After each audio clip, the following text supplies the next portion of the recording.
Hi everyone, it's Laura again. So if you've been following my video series, you'll know that I've been sharing my story, what it's like growing up with a disability, my disability being Erb's palsy.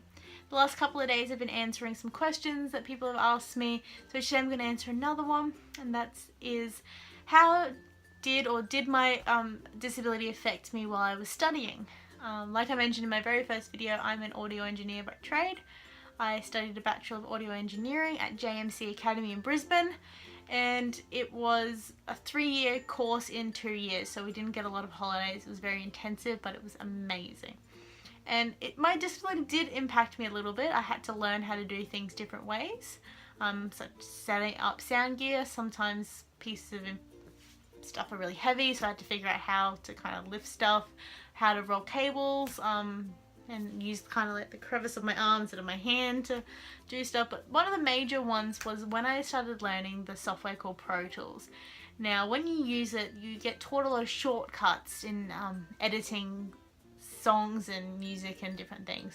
So that's what the software does. And like on a normal computer, there's a lot of shortcuts that you kind of do really quickly. Some of them having the buttons very far apart, so I couldn't use a lot of the shortcuts, unfortunately.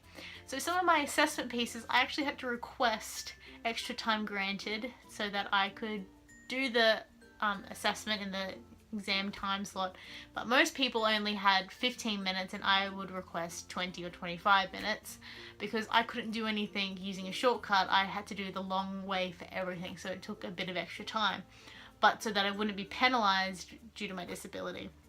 And JMC was awesome about it. My lecturer Stefan was amazing. He kind of negotiated the whole thing and talked to the head of audio engineering, and obviously they made the exception. They weren't going to be like, no, you have to be able to do it in the time limit, when it's going to take me longer, and they didn't want that to impede on me either.